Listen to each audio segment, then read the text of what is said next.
From a storytelling perspective, The Phantom Menace is not the best movie to introduce someone to Star Wars.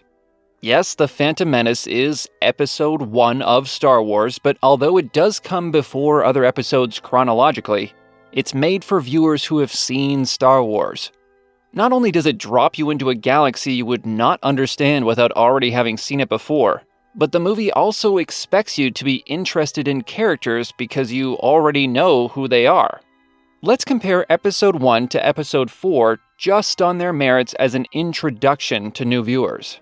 If you like Episode 1, then I think the best arguments you can make for it as an introduction are, it introduces the prequel characters. You get to see the Republic, the Senate, and the Jedi Council at work. The pod race is a very fun sequence. The Darth Maul fight at the end set to John Williams' Duel of the Fates is really cool. The movie is called Episode 1 and it takes place the longest time ago in a galaxy far, far away, and George Lucas said you should watch them in numerical order. Unfortunately, what Episode 1 doesn't do is introduce the universe. A New Hope is a perfect introduction to the universe, because while the viewer may know nothing about the world they've stepped into, everything that matters to the story is presented through simple iconography and very easy to understand plot points. Right from the opening crawl, we are told that this entire galaxy is ruled by an evil empire. What makes them evil? They have a weapon that can destroy an entire planet. Ooh, that's bad. Rebels fighting against the Empire have stolen the plans and given them to a princess named Leia who wants to save her people and restore freedom to the galaxy. That's good. But her spaceship is being pursued by sinister agents of the Empire. That's bad. And that's it. You're all caught up. The premise of the whole movie easily boiled down into 4 sentences. And if at any point someone came into the movie and asked to be caught up, you could just say, this galaxy is ruled by an evil empire that has a weapon strong enough to blow up a planet. Some rebels stole the plans for the weapon so they can get it back to their base and try to destroy the weapon. And then briefly explain what is happening in the current scene, and that person would be completely caught up and able to understand the rest of the movie. And by the end of the movie, that big problem has been solved quite neatly. Can we get to know the characters quickly and easily? Well, who are the characters? A beautiful princess, a powerful evil villain, a couple of robots, a farm boy who is the son of a powerful knight, an old wizard, a space Nazi, a handsome pirate, and his alien monkey man co-pilot. Pretty simple, easy to understand stuff. At a couple points, the wizard teaches the farm boy a little about space magic and gives a little bit of background about a time before the evil empire and who the farm boy really is. Everything else is just explained by the action-packed story of the farm boy taking the hero's journey. A perfect introduction to Star Wars ever since it was the introduction to Star Wars in 1977. Now imagine that The Phantom Menace is your introduction to all of Star Wars. Let's take a look at the opening crawl just as an illustration of what kind of plot we'll be dealing with. The taxation of trade routes to outlying systems is in dispute. That's bad.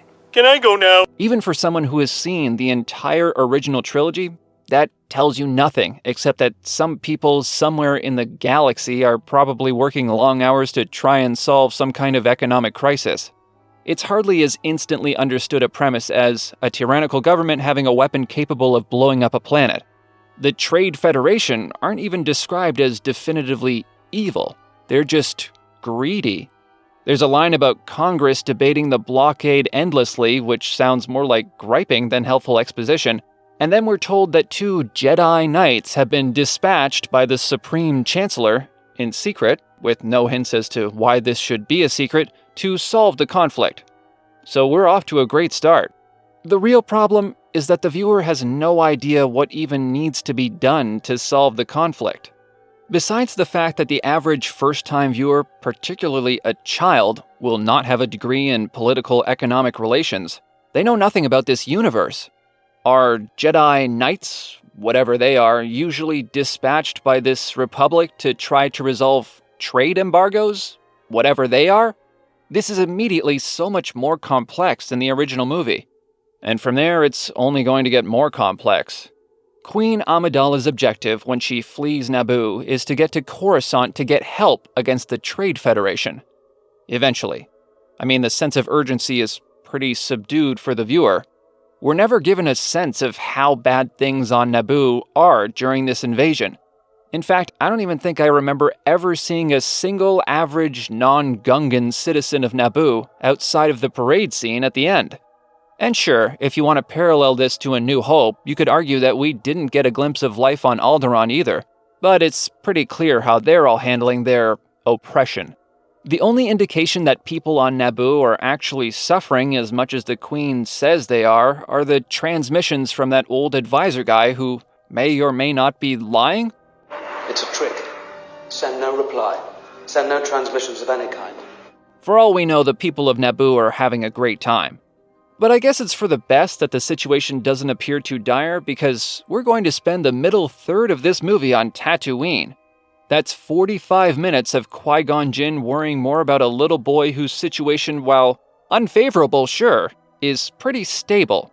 Like, maybe you should worry more about the invasion of Naboo for now and come back for the kid later. It's not like he's going anywhere. Maybe the Force told him they would need Anakin to blow up the control ship and win the battle at the end. Too bad the Force didn't have any advice on how to avoid this. Rather than wasting time betting everything on a pod race and waiting for the pod race, maybe it would have been more prudent to just use your Jedi powers to sneak into Watto's shop, steal the parts you need, and repay him later? Padme is right to call Qui-Gon out for what he does, because this is just crazy. By the way, I do actually like this movie, despite how very, very easy it is to nitpick it to shreds. My point is this: A New Hope has an easy-to-understand plot and characters who have personal aspirations. The characters undergo character growth in a satisfying and clearly communicated way. The Phantom Menace has a complex plot with world-building built on a foundation that was established in another movie. We learn little about the personal motivations of most characters beyond their desire to do their respective jobs. Instead of, I'm excited to be here rescuing you because I've always pined for adventure and I want to get even with the evil empire that barbecued my aunt and uncle this morning, it's, I have no personal stake in this situation, but I was sent here by the government to help you. Since we're given little help with connecting to the characters on a personal level, the best way to connect to this movie is to already understand the significance of these events to what happens later. So, if you don't know that Anakin Skywalker is the father of Luke before watching this movie, then his involvement in this makes no sense. If this is your first exposure to Star Wars, this is how you would have to understand the story. Our main character, Jedi Knight Qui-Gon Jinn, and his sidekick, Obi-Wan Kenobi, who makes very few plot-relevant decisions in this story, are trying to stop the invasion of Naboo by the Trade Federation. They can't stop the invasion, so they need to rescue the Queen of Naboo so that she can get help to fight against the invasion. So to spend 45 minutes of this movie on some unrelated sand planet and to have Qui-Gon care more about some slave boy than his mission pretty much for the rest of the movie and then die before he gets to teach the slave boy anything makes it really hard for the viewer to achieve a deep connection to the universe or want to learn more about it. Like, I thought Qui-Gon and Anakin were going to go on more space adventures or something. Now Anakin's going to be trained by this Obi-Wan guy? I don't know anything about him. What was the point of all this? So, with all that in mind, I suggest that newbies watch the original Star Wars A New Hope first, multiple times if possible. Let them get well acquainted with that world. They'll know the characters, especially Luke Skywalker and Obi-Wan Kenobi. They will recognize Tatooine, and they'll know what a Jedi is.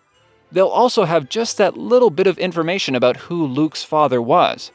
Then, when the second Star Wars movie they see is Episode 1, they'll at least have an understanding of this universe, and the goodwill set up by how great A New Hope is will carry them through the convoluted plot points of The Phantom Menace.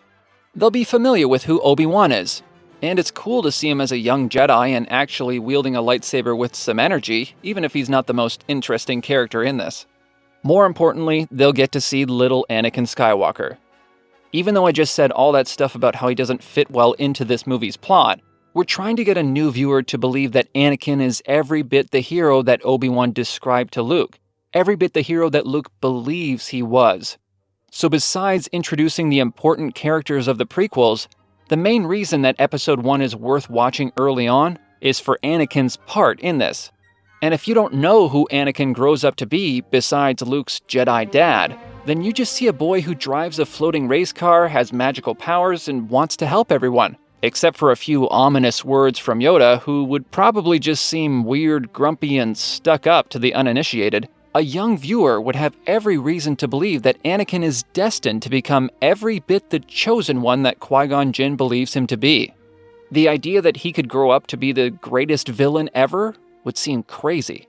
And that's exactly the mindset you want them to have.